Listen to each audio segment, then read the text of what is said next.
लखनऊ में बाबा साहब डॉक्टर भीमराव अंबेडकर के महापरिनिर्वाण दिवस का श्रद्धांजलि सभा पर आयोजन रखा गया। श्रद्धांजलि सभा में पहुंचे मुख्यमंत्री योगी आदित्यनाथ ने बाबा साहब डॉक्टर भीमराव अंबेडकर को श्रद्धांजलि दी। इस मौके पर सीएम के साथ उप मुख्यमंत्री ब्रजेश पाठक और कैबिनेट मंत्री असीम अरुण भी मौजूद रहे।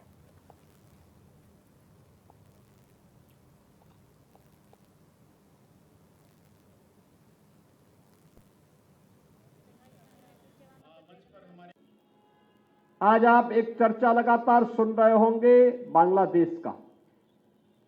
बांग्लादेश में हिंदू, बौद्ध और अन्य अल्पसंख्यक समुदाय के लोगों को वहां के कट्टरपंथियों के द्वारा मारा जा रहा है, जलाया जा रहा है, उनकी संपत्ति को लूटा जा रहा है, माताओं और बहनों की इज्जत के साथ खिलवाड़ हो रहा है।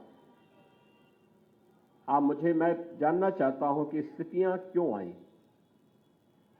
याद करना, ये जिन्ना का जिन जब तक इस धरती पर रहेगा तब तक इस प्रकार की अराजकता लगातार डसती रहेगी, गरीबों को, वंचितों को, शोषितों को।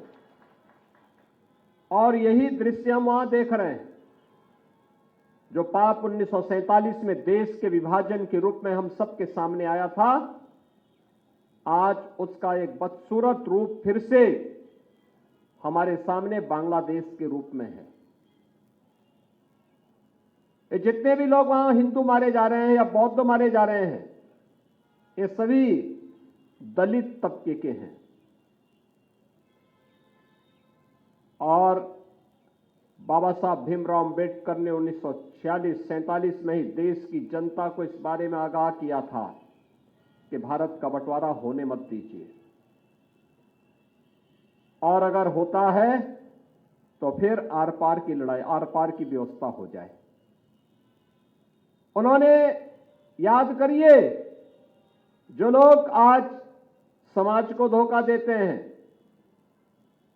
झूठा प्रलाप करते हैं, उन्होंने उस समय भी जब हैदराबाद का निजाम के इस रजाकारों के द्वारा दलितों के गांव जलाए जा रहे थे, उनका शोषण हो रहा था, उन पर अत्याचार किया जा रहा था, तब बाबा साहब भीमराव अंबेडकर ने खुला पत्र लिखा था हैदराबाद के निजाम की रियासत के सभी दलितों के लिए।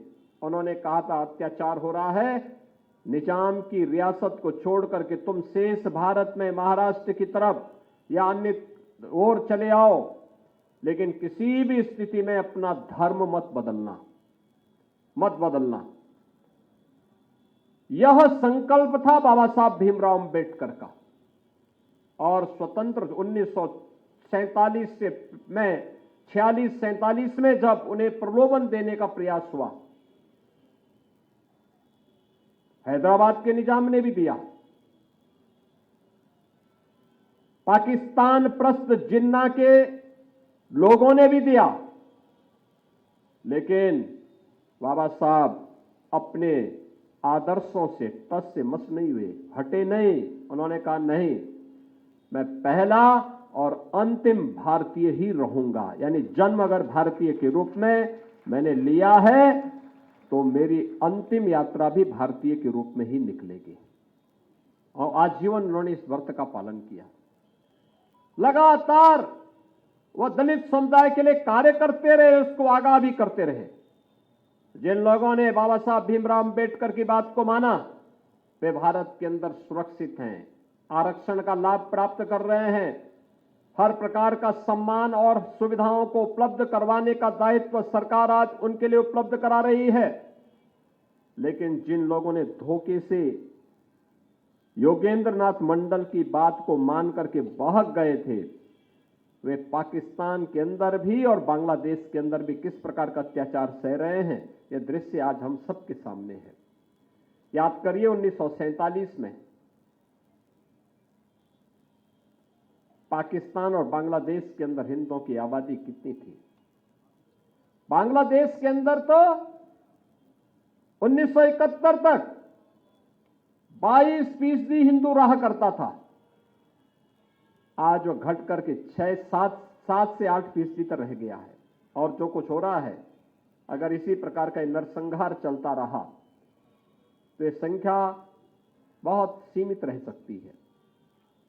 आवाज उठनी प्रारंभ हुई है, लेकिन यह आवाज उन लोगों की उठ रही है जो यहां पर दलितों के हितों के लिए भी काम करना चाहते हैं, कर रहे हैं।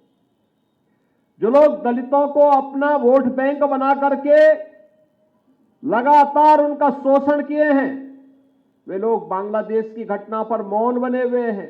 उनके मुंह से एक भी शब्द नहीं निकल रहा है, क्योंकि वे सच स्वीकार भी नहीं कर सकते, सच बोल भी नहीं सकते। उनमें सामर्थ्य नहीं है बोलने की, और इसीलिए लोग वहां की दृश्य पर मौन है। आज यहां पर हमारे डिप्टी सीएम श्री ब्रजेश पाठक जी ने भी, असीम अरुण जी ने भी, SC/ST आयोग के अध्यक्ष श्री बैजनाथ रावत जी ने भी अपनी बात को यहां पे रखा। सरकार आज जो कुछ भी कर रही है गरीबों के लिए, वंचितों के लिए, दलितों के लिए, ये सब बाबा साहब भीमराव अंबेडकर के ही सपने को साकार करने का एक अभियान है। शौचालय उपलब्ध करवाना हो, आवास उपलब्ध कराना हो, जमीन के पट्टे उपलब्ध करवाना हो, पेंशन की सुविधा का लाभ देना हो,